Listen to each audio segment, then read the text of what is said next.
Bienvenue dans la psy du business. Moi, c'est Marie Marchand, psychologue, docteur en psychologie et coach pour entrepreneurs. Dans ce podcast, on explore la face cachée de l'entrepreneuriat, ce que ta psychologie fait à ton business et ce que ton business révèle de toi. La psy du business, là où le business rencontre la psychologie. Alors, il y a une phrase que j'entends rarement dans les interviews business, une phrase courte, sans filet. Maya Ford l'a dit un jour en parlant d'une période de sa vie entrepreneuriale. Elle a dit: «Je me suis reposée sur mes lauriers». Quelques mots qui disent tout et que presque personne n'ose dire quand ça a bien marché. Alors aujourd'hui, on va parler de ce qui se passe en dessous de la stratégie, l'envers du décor. Maëlan, merci d'être là. Est-ce que tu peux te présenter rapidement aux auditeurs, auditrices? Oui, ben bonjour Marie, je suis très contente d'être là. Certains me connaissent peut-être sous la Micropreneur Academy. Donc moi, j'ai eu pendant 5 ans un programme pour les entrepreneurs débutants. Et maintenant, je suis business mentor et consultante pour les entrepreneurs qui sont plus avancés. Je les accompagne dans leur croissance, structuration, délégation, etc.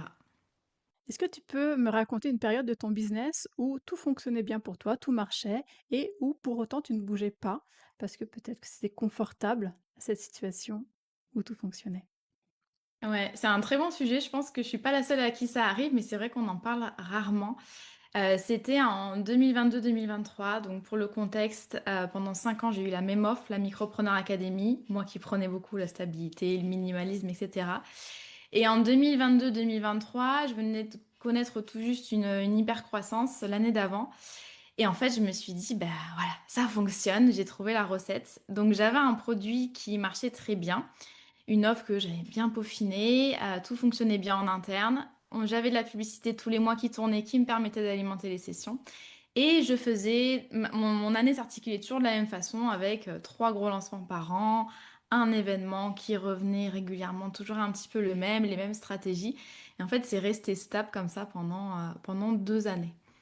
Et à quel moment tu as compris que le marché avait changé et que toi, tu n'avais peut-être pas changé avec lui? Ouais, moi j'avais changé moi en tant qu'entrepreneur, mais c'est vrai que mon produit était resté le même. Et vraiment, je fais la distinction. Le marché avait changé, moi j'avais changé aussi en tant qu'entrepreneur. Et il y a eu un espèce de décalage où c'est mon produit, mon système, mon marketing qui est resté le même. C'est pas facile de vraiment décortiquer ce qui s'est passé parce qu'en fait tout allait bien sur le papier. J'avais un chiffre d'affaires qui était très stable, trop stable. Mais progressivement, justement, je me suis mis à toujours faire la même chose et il y a eu un moment donné, alors je dirais que c'est mi-2022 où j'ai senti que normalement, faire toujours la même chose un peu mieux, ça me donnait de plus en plus de résultats et là, ça commençait à stagner et ça me demandait un peu plus d'effort, un peu plus de résistance. Et justement, quand ça commençait à stagner ou quand ça commençait à résister de ton côté, quand vente devenait peut-être un peu plus difficile, il fallait mettre en place d'autres stratégies, optimiser encore les stratégies ou alors peut-être moins de plaisir pour toi, quelle a été ta première réaction à ce moment-là? Ça n'a pas été de remettre en question certaines choses ou la pertinence de mon produit, mes stratégies, mais c'est plutôt, et en fait ça c'est un travers parce que c'est un truc dans lequel je suis très bonne, c'est optimiser l'existant, peaufiner. Donc je me disais, ah, le lancement a moins bien marché, bon, ben, cette fois-ci on mettra un peu plus de publicité ou on fera un peu mieux sur la masterclass, mais il n'y avait pas de remise en question du système en lui-même. Donc voilà, c'est vraiment des stratégies qui continuaient à fonctionner, mais il n'y avait plus de progression, il n'y avait plus vraiment de plaisir de ma part. Et il fallait toujours en mettre un petit peu plus pour que ça fonctionne. Donc c'était une période un petit peu bizarre. En même temps, Mmh. je suis devenue maman pour la première fois, j'ai eu un congé maternité assez long, donc il y a plein de trucs qui se sont mélangés à cette période. La première réaction face à une résistance, est très révélatrice. Quand on est psychologue, on adore regarder ça parce que cette réaction-là est automatique. Et en psychologie, on distingue 2 types d'orientation. Il y a le locus de contrôle interne, c'est-à-dire c'est moi, qui ai fait ou qui fait pas quelque chose, c'est moi qui décide et le locus de contrôle externe. Là, c'est le la conjoncture, le marché, la concurrence qui va faire que je vais prendre cette décision-là. Ces 2 façons de voir les choses, OK, elles ont toutes les 2 leur utilité, mais quand le locus de contrôle externe devient systématique, là tu me parles de la vie perso, la fatigue, le marché qui change par exemple, quand ce locus-là devient, systématique, il peut fonctionner comme un bouclier contre une question très inconfortable qui est: qu'est-ce que moi, j'ai décidé de ne pas voir? Et ce bouclier est d'autant plus solide que les raisons externes sont fortes en fait, sont réelles. La vie perso, la fatigue, elle est là en fait, tu le vois. Elles sont vraies, mais elles servent aussi de protection. Alors tu enseignes, Maëlan, à tes élèves à s'adapter, à tester, à innover. Pendant cette période où toi, tu ne bougeais pas, où tu restais sur cette même offre, sur ces mêmes fonctionnements que tu optimisais, est-ce que tu sentais l'écart entre ce que tu transmettais toi et ce que tu vivais? Et si oui, comment tu gérais ça? Ouais, c'est une très bonne question. Donc moi, je vais te répondre vraiment selon l'angle de comment est-ce que je l'ai vécu à l'époque. Moi, donc je prônais vraiment le business minimaliste, stable, capitalisé sur l'existant une fois qu'on a un truc qui marche. Donc pour moi, j'étais parfaitement dans ce que j'incarnais, dans ma valeur un peu minimalisme et optimisation. Et je pense, là c'est mon regard après coup, je pense que je m'étais dit, moi j'ai dépassé la phase débutant, d'ajustement, optimisation, innovation. Bah, je suis là dans la deuxième phase, ça y est. Donc c'est comme s'il y avait deux phases différentes. Première phase expérimentation, deuxième phase stabilisation. Alors ce qui est vrai, mais c'est pas l'un ou l'autre. En général, c'est les deux en même temps, mais avec des proportions différentes. Et moi, j'étais vraiment dans la stabilisation. Alors quand tu as un business qui, fonctionne bien, est-ce que tu trouves que ça peut devenir difficile de justifier, justement, de tout remettre en question? Comme si toucher à ce qui marche, c'était aussi risqué de tout casser. C'est en fait quand on a un business qui grandit avec des centaines de clients par an, surtout qu'on avait aussi les anciens clients qui restaient dans la Micropreneur Academy, j'avais une équipe à rémunérer tous les mois, j'avais une certaine notoriété, enfin on m'attendait pour ce produit-là. C'était compliqué, surtout qu'en plus moi dans ma tête tout allait bien en soi, enfin le chiffre d'affaires est resté stable et c'est pour ça il y avait pas ce truc de je vais tout remettre en question, il faut remettre en question. Moi, c'était je suis dans la bonne direction, j'ai trouvé la bonne direction et je continue. Je pense que plus le succès il est visible et plus c'est compliqué d'oser. On se dit, on va casser effectivement quelque chose. Puis c'est comme si on avait une pelote de laine, on tire sur un fil, on sait pas ce qui va se passer. Voilà, je me disais, j'ai les différents éléments qu'il faut que mon activité fonctionne. Je vais juste améliorer chacun des éléments, mais je vais pas essayer d'enlever un truc parce que je sais pas ce qui va tomber en fait si j'enlève un truc. C'était un peu l'image que j'avais en tête. Ça fait penser à un biais cognitif qui est très connu, c'est l'aversion à la perte. La douleur de perdre quelque chose est beaucoup plus intense, environ 2 fois plus forte que le plaisir d'obtenir, quelque chose d'équivalent. Et donc là, il y a aussi une je pense, une couche supplémentaire pour les entrepreneurs dont le business justement est très lié à leur identité. Tu as réussi du fait de cette offre-là. Là, on touche à quelque chose, à ce qui marche. C'est aussi toucher à une preuve de soi, en fait. C'est pas juste le risque de tout perdre, c'est aussi un risque identitaire derrière. C'est le risque de perdre la Maya Fort qu'on connaissait. Est-ce qu'il y a une croyance que tu portais, sur ce que ça devait coûter de réussir et qui te rendait suspecte, peut-être une période trop facile, trop fluide, trop, simple? Comme si une année qui ne t'avait pas coûté en effort, en énergie, en temps, ne comptait pas vraiment. Oui, et d'ailleurs, la coach qui m'accompagne me l'a dit l'autre jour. Alors, c'est un travail que je fais depuis des années, mais elle m'a dit, tu valorises ce qui est difficile et tu minimises ce qui est facile. Et c'est un peu ça. C'est un truc que j'ai beaucoup travaillé ben, à cette période-là. En fait, c'est la période aussi où en 2022-2023, j'ai essayé de ralentir, meilleur équilibre de vie. Et c'était très compliqué pour moi. Si je finissais une année avec mon chiffre d'affaires, ok, mais sans vraiment de projet, de transformation, de choses comme ça, j'avais du mal à me dire que cette année, elle avait compté. Et par exemple, je pense que je l'ai dit dans des contenus, mes 2 années un peu de congé maternité, du coup j'ai eu 2 enfants entre-temps, c'est des années qui comptent moins, c'est vrai, sur le plan business, parce que j'ai l'impression qu'il s'est moins passé de choses. Donc j'en suis consciente, ça a été un travail quand même que j'ai fait ces dernières années, mais il y avait cette croyance-là, effectivement. C'est une croyance qui est très répandue, hein, dans le milieu de Mm. l'entrepreneuriat, que la valeur d'un résultat est proportionnelle à la souffrance endurée pour obtenir ce résultat. Et puis en plus, cette croyance, elle est récompensée pendant des années, parce qu'on a appris très tôt que le travail visible, que la fatigue, c'est des preuves de sérieux en fait. Plus tu travailles, plus tu es sérieux. Et quand quelque chose marche sans forcer, bah, cette croyance va créer forcément un malaise. Si c'était si facile, est-ce que ça compte vraiment? Est-ce que j'ai mérité cette réussite? Est-ce que ça va durer? Et du coup, on peut se punir. Alors après, il y a des mécanismes d'auto-sabotage que certains entrepreneurs connaissent bien. On peut se punir parce que c'est justement, c'est trop facile, c'est trop fluide. Et on n'a pas appris à tolérer cette facilité-là. Quand une offre fonctionne très bien depuis longtemps, est-ce qu'elle peut devenir une prison, peut-être par confort intérieur, peut-être des projets que tu remettais à plus tard, précisément parce que ce qui existait déjà suffisait pour toi, était assez confortable pour toi? À l'époque, je le voyais pas comme une prison, mais ce confort, effectivement, était une prison dans le sens où je faisais mon chiffre d'affaires de l'année, enfin 90-95% avec mes 3 lancements habituels, la même stratégie, etc. Je me disais, c'est ce truc de, bah, je vais pas aller chercher plus, ou en tout cas, j'ai des idées, mais en stand-by, parce qu'en fait, j'ai déjà ça qui fonctionne très bien. C'est vrai que ça a été un mécanisme de, je m'autorise pas à avoir de gros projets à côté. C'est pour ça, en fait, j'avais des idées quand même à côté de la Micropreneur Academy. Je sentais déjà que j'avais envie de faire autre chose, d'aller sur d'autres horizons, mais j'avais toujours ce gros truc qui était la Micropreneur Academy. Et je le précise dans l'épisode, ça marchait très bien. J'aimais ce produit, j'étais très attachée au produit, aux clients, mais j'ai commencé, comme tout humain, à avoir d'autres envies. C'est normal, j'ai évolué. Mais j'étais dans l'entre-deux, c'est-à-dire que j'ai lancé des projets à moitié, un petit peu. Tu vois, c'était vraiment des projets de l'entre-deux, un peu les fesses entre deux chaises. Espèce de compromis finalement que je faisais. Et donc, du coup, c'est dommage, je me suis coupée de certains projets en me disant non, non, je reste focus sur la Micropreneur Academy. Oui, c'est le fait de s'appuyer sur, ce qui est certain, finalement, hein, la Ouais. Micropreneur Academy qui fonctionnait pour toi, pour ne pas avoir à affronter aussi, l'incertain. Parce que l'offre qui marche devient la base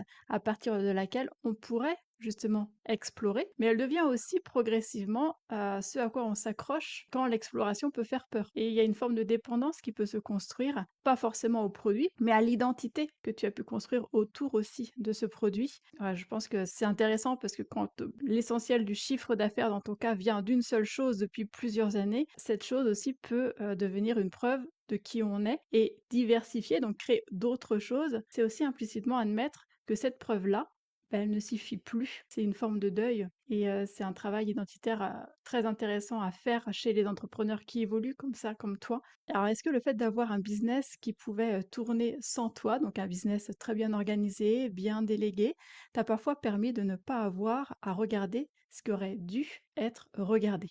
Ouais, bah, très bonne question encore, hein. En fait, sur le papier, j'avais un business que la grande majorité des entrepreneurs envient.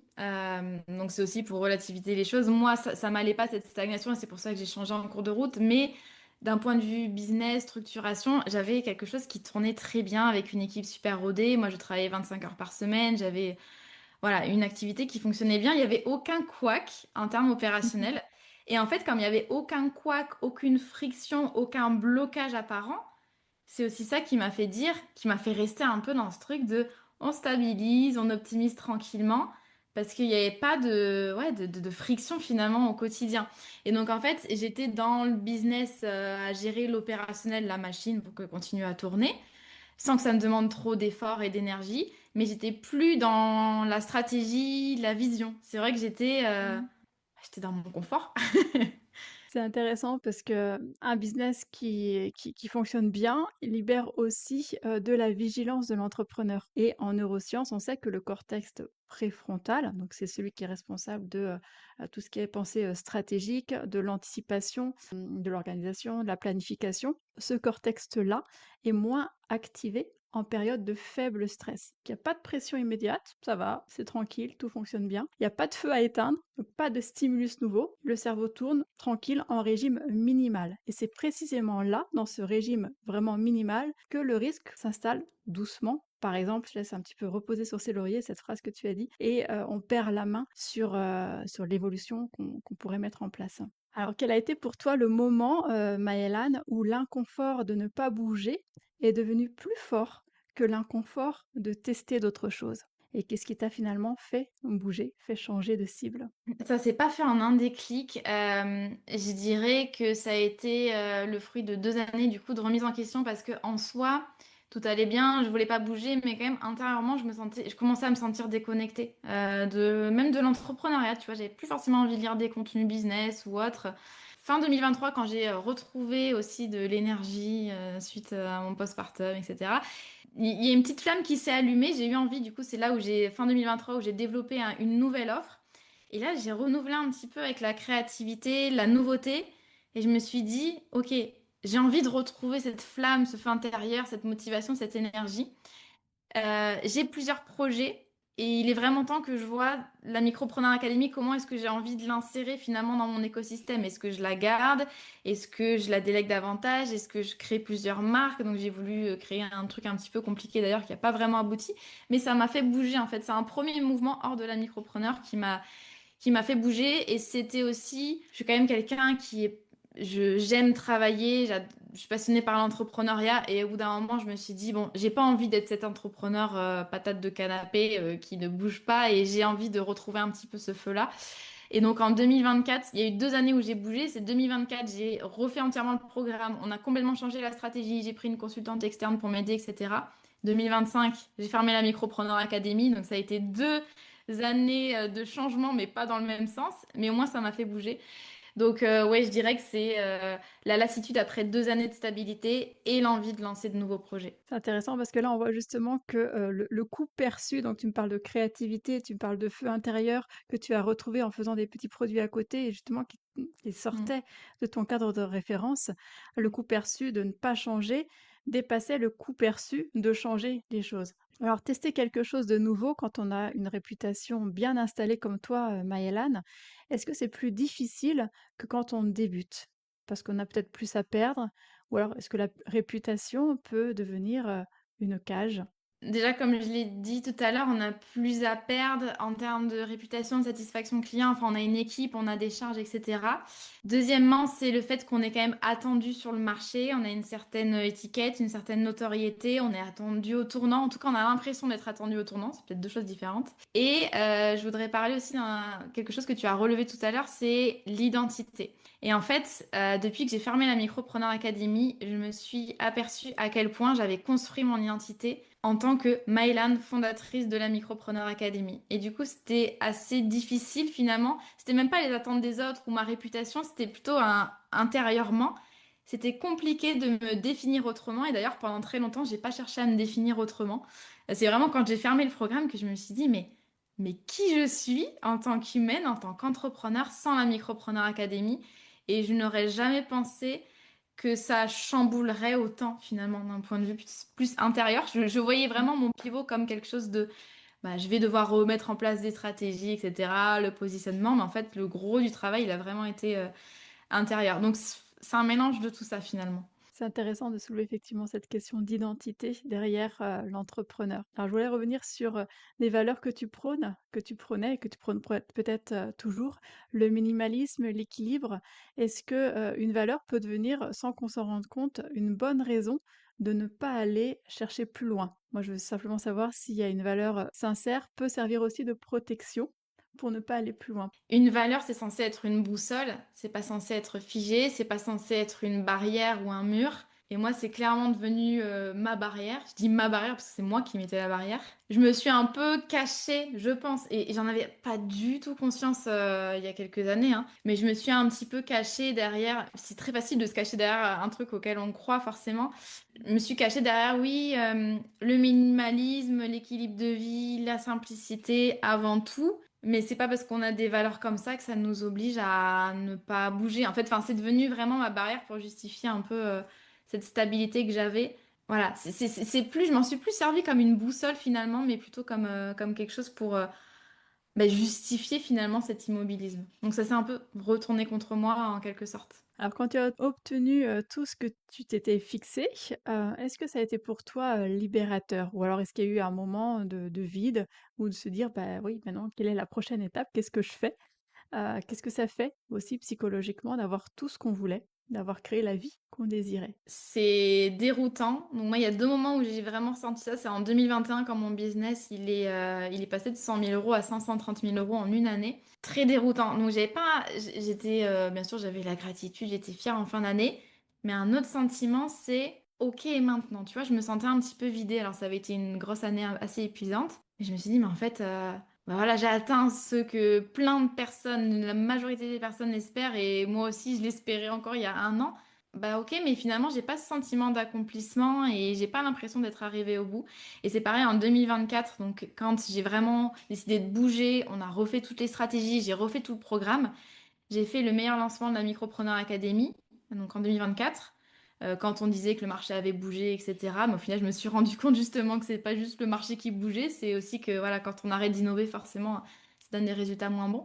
Mais là, c'est pareil, je me suis dit, ok, et maintenant? Et ça a un côté voilà, assez déroutant. Alors en psychologie de la motivation, on dit que le moteur, de l'action, c'est la tension entre, l'état actuel et l'état désiré. Et quand l'état désiré est atteint, bah, cette tension, elle disparaît. Et avec elle, le moteur aussi. Donc il y a ce petit vide inconfortable, l'entre-deux, parce qu'il oblige à se poser une question, justement, que l'action avait jusque-là permis d'éviter, puisqu'on était tout le temps en action, donc on ne se posait pas la question. Qui suis-je en dehors de tout ce que je construis? Alors il y a des personnes qui vont combler ce vide très vite en se fixant de nouveaux objectifs. C'est leur manière de fonctionner, c'est OK. Et il y a d'autres personnes qui peuvent rester dans la consolidation, et le fait de consolider, donc cette pause qui peut ressembler peut-être à de la satisfaction, ça peut être aussi en réalité une façon d'éviter la confrontation à cette fameuse question: qui je suis en dehors de ce que je construis? On reste là, dans le chaud de tout ce qu'on a construit, plutôt que de s'exposer à une difficulté, peut-être de recommencer quelque chose et de ne pas savoir ce qu'il y a derrière et qui je suis autre que ça. Alors, si tu devais nommer, Maëla, une seule chose que tu t'es cachée pendant cette période, ce serait quoi? J'en ai 2 qui me viennent, est-ce que je peux tricher? Ah oui, bien sûr. Je pense que déjà, pendant ces 2 années, donc je me suis un peu raconté des histoires, même si, voilà, faut pas non plus que je sois trop sévère avec moi, hein. Là, j'en parle librement, mais je pense que c'est un truc qui est intéressant que d'autres entrepreneurs peuvent écouter. Euh, je pense que je me suis caché le fait que je m'ennuyais profondément dans mon business. Tu sais, j'étais un peu sous couvert de confort, stabilité. En fait, je me sentais ingrate, je pense, de m'ennuyer, et de vouloir autre chose et de plus forcément être motivée par le confort et la stabilité que j'avais, sachant que c'est recherché par énormément d'entrepreneurs et que je me sentais hyper chanceuse d'avoir ce que j'avais. Et en même temps, tu vois, il y avait une tension entre ce que je ressens, ce que j'ai. Et la deuxième chose, je pense, c'est que, puis ça rejoint un petit peu ce que tu as dit, je pense que j'avais peur de redémarrer quelque chose de nouveau. J'avais pas peur de l'effort, mais j'avais peut-être peur du fait de redevenir débutante et de pas réussir une deuxième fois. Et là, pareil, c'est pas un truc que tu te dis spontanément. En général, c'est quand tu vas creuser un petit peu et que tu vois ce qui te bloque. Et qu'est-ce que cette période t'a coûté? Quel était le prix intérieur de ne pas bouger? Déjà, je pense une perte de confiance en ma capacité à bouger, à évoluer, à apprendre.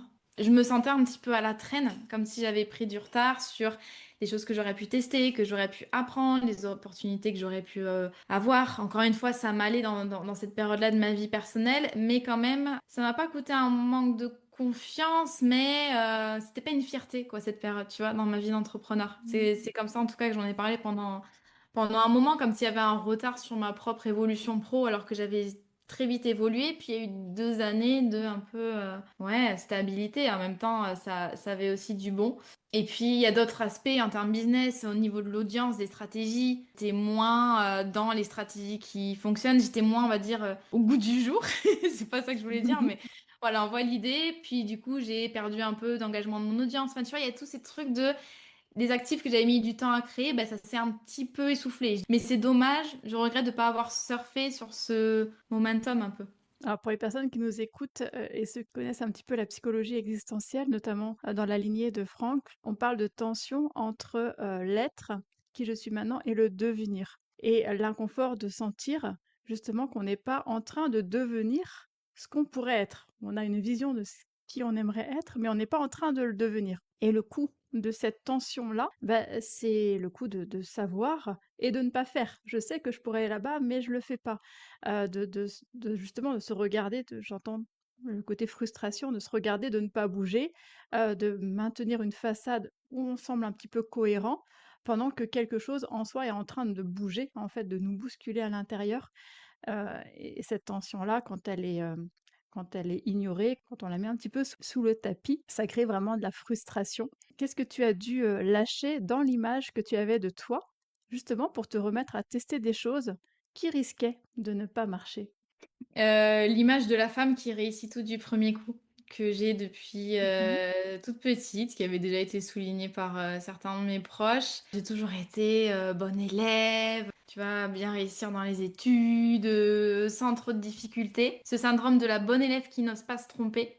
C'est un truc qui m'a poursuivi pendant un moment. Pareil, lâcher l'image de l'expert qui sait, parce que en testant moi-même, je me mets dans une position un peu de vulnérabilité en disant voilà, je sais pas je teste une nouvelle stratégie, je teste une nouvelle offre, je teste une nouvelle activité, un pivot. J'ai les compétences, je sais pas trop si ça va marcher. Du coup, on est moins dans ce truc de bah, c'est l'expert qui enseigne, qui transmet, surtout quand on est formatrice business. Et l'image de la femme forte qui a tout sous contrôle, parce que quand on change et quand on évolue, il y a des choses qui sont plus du tout sous notre contrôle. Et je pense qu'il y a aussi ça explique aussi, moi, je suis quelqu'un qui aime bien le contrôle, et ça explique mon besoin de stabilité aussi, je pense. Oui, donc un véritable deuil identitaire aussi, hein. Des moments où il y avait une version de toi qui avait besoin de mourir pour qu'une autre version de toi puisse naître. Donc toutes ces images-là que tu as dû laisser de côté. Si tu rencontrais aujourd'hui une entrepreneuse qui est exactement là où tu étais, donc qui essaye de consolider, qui se dit que c'est bien mérité et qui ne voit peut-être pas forcément que quelque chose est en train de glisser, qu'est-ce que tu auras envie de lui dire?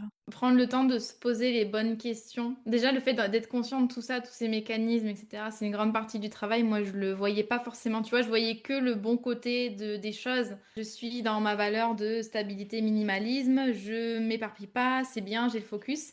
Je voyais pas l'autre côté, les inconvénients finalement, l'autre côté de la pièce. Prendre le temps de se poser les bonnes questions et ne pas repousser les questionnements, parce qu'en général, les questionnements, on les a déjà un peu intérieurement, on les refoule. Et puis, on se dit non, non, je vais faire ci, je vais faire ça pour penser à autre chose. Et ça nous poursuit toujours. Et ça, des fois, ça devient pas trop tard, mais quand on enterre un problème business ou psychologique sous le tapis, en général, il revient encore plus gros des mois après. Donc voilà, moi, ce serait adresser le problème et prendre le temps de se poser les bonnes questions. Merci Maëlane, parce que ce que tu viens de décrire et ce que beaucoup d'entrepreneurs vivent peut-être sans vraiment le nommer, c'est l'effet d'anesthésie, hein, l'anesthésie du succès. Et voilà concrètement ce qui se passe psychologiquement si j'essaye d'expliquer un peu les mécanismes sous-jacents. Et quand on a un business qui fonctionne bien, les besoins fondamentaux de sécurité, de reconnaissance, d'appartenance sont satisfaits. Et quand ces besoins sont satisfaits, bah, le système d'alerte, c'est celui qui nous pousse à bouger,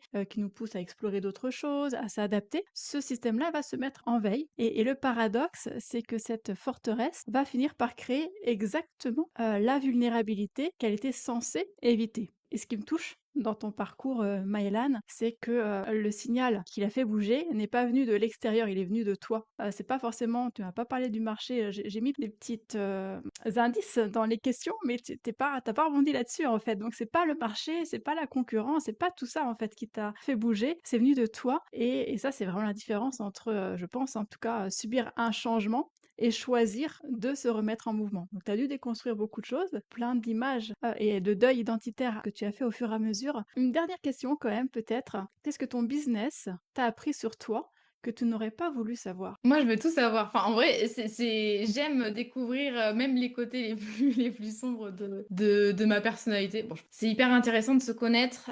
Et là, j'ai vu que mes plus grandes forces, je voyais vraiment que un côté de la pièce, comme j'ai dit, mes plus grandes forces, ça peut aussi devenir mes plus grandes faiblesses. Ma capacité à optimiser l'existant, la stabilité, le minimalisme, toutes ces choses-là, ça peut aussi se retourner contre moi, et c'est un peu du coup un garde-fou maintenant que j'ai. C'est ça, ça me permet d'en être consciente, et que des fois, voilà, on peut se cacher derrière des valeurs, des compétences, des idées, et construire un petit peu une histoire autour. Et j'en retire plein de bénéfices en fait à cette période, plus que quand ça a fonctionné super bien et que j'étais tout le temps dans le mouvement. À cette période d'immobilisme, je l'ai regardé d'un mauvais œil pendant longtemps, alors qu'en fait, ça m'a aussi appris plein de choses, et ça m'a permis de retrouver aussi moi-même, comme tu disais, l'envie d'avancer et de pas être dans cette stabilité permanente. Merci beaucoup, Maëlan, pour t'être prêtée à ce jeu. J'invite les personnes qui nous écoutent à se poser une question. Qu'est-ce que tu n'oses pas encore tester parce que tu aurais trop à perdre si ça ne marchait pas? Prenez le temps d'y réfléchir, poser les choses. C'est toujours par là que ça commence. Si tu veux aller plus loin, abonne-toi et laisse un avis. Tu peux aussi me retrouver sur Instagram pour continuer la conversation. La psy du business, là où le business rencontre la psychologie. À très vite!